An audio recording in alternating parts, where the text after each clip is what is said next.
ایک تو آپ سے جانا چاہوں گا یہ قطری بحران آخر ہے کیا، اور پہلے تو سعودی اتحاد بنا اور اس پہ بھی بہت سے اسلامی ممالک کی جانب سے تحفظات سامنے آئے، پھر اب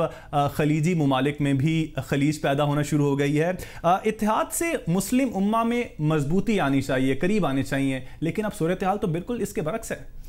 بات یہ ہے کہ مسلمان دنیا بھی، میں تھوڑے سے مختلف زاویے سے بات کرتے ہیں، مسلمان دنیا بھی کوئی ایک جامد اور ساکت چیز کا نام نہیں ہے، کوئی منجمد چیز کا نام نہیں ہے، اس میں بھی 56-57 ملک ہیں اس کے اندر، تو اس کے اندر کسی بھی وقت کسی بحران کا ہونا کو غیر معمولی بات نہیں ہونی سمجھی جانی چاہیے، پہلی تو بات یہ ہے۔ لیکن جو نقطہ آپ نے اٹھایا ہے قطر کے متعلق، وہ بحران ہے جو عربوں کے درمیان ایک بحران کا آپ نے ذکر کیا ہے، اور وہ اس وقت رونما ہوا ہے جبکہ ابھی صدر ٹرمپ کی زیر قیادت 56 مسلمان ملکوں کا ایک اجتماع اس میں سعودی عرب میں ہوا، اور یہ دورہ، اور خاص طور پر اس اجتماع کی اہمیت یہ ہے کہ صدر ٹرمپ نے اپنا پہلا غیر ملکی دورہ جو ہے اس میں ریاض سعودی عرب کو اس اجتماع سے خطاب کرنے کے لیے، اس میں شرکت کے لیے، ان کی تلواروں کے زیر سایہ رقص کرنے کے لیے اس کو منتخب کیا۔ تو اس سے زیادہ مثالی صورتحال تو کوئی نہیں ہو سکتی تھی، لیکن تھوڑی سی تاریخی صورتحال یہ ہے کہ 2 سال پہلے بھی اصل میں بحران پیدا ہوا تھا، 2 سال پہلے بھی تعلقات منقطع ہوئے تھے سعودی عرب اس کے قطر کے۔ قطر کا مسئلہ یہ ہے کہ خوشحال ریاست ہے، بہت کم لوگ ہیں، $350 ارب کے اسے کیا کہتے ہیں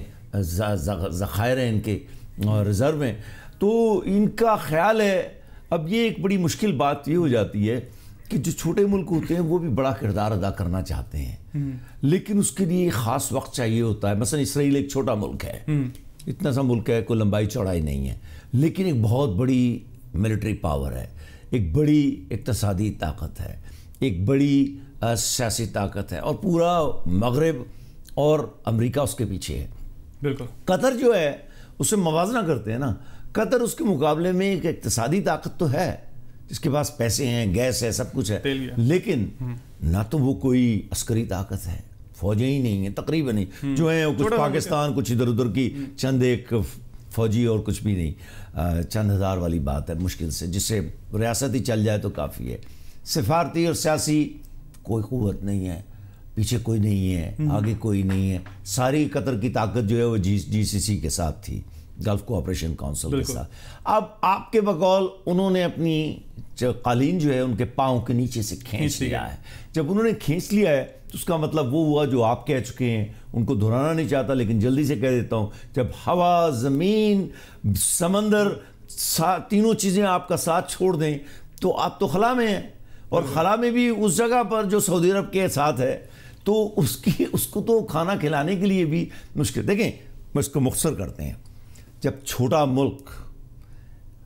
بڑی سیاست کرنے کوشش کرے گا، اپنے قد سے آگے بڑھ کے بات کرنے کی کوشش کرے گا، تو میں اس کی طرف آتا ہوں۔ مثلا شام، لیکن سر اب ایک اور بات آتی ہے، اسرائیل بھی تو چھوٹا ہے نا سر، وہ بھی بڑی سیاست کرتا ہے اور کامیابی رہتا ہے۔ میں نے اس کی وجوہات بتائی آپ کو، وہ ایک زمین کی حد تک تو چھوٹا ملک ہے، زمین اور قطع زمین کی حد تک، لیکن ایک سب سے بڑی ملٹری پاور ہے مشرق وسطیٰ کی، 750 ایئر کرافٹ کی ایئر فلیٹ ہے، آپ دوزیں جرمن ڈالفن کلاس، آپ دوزیں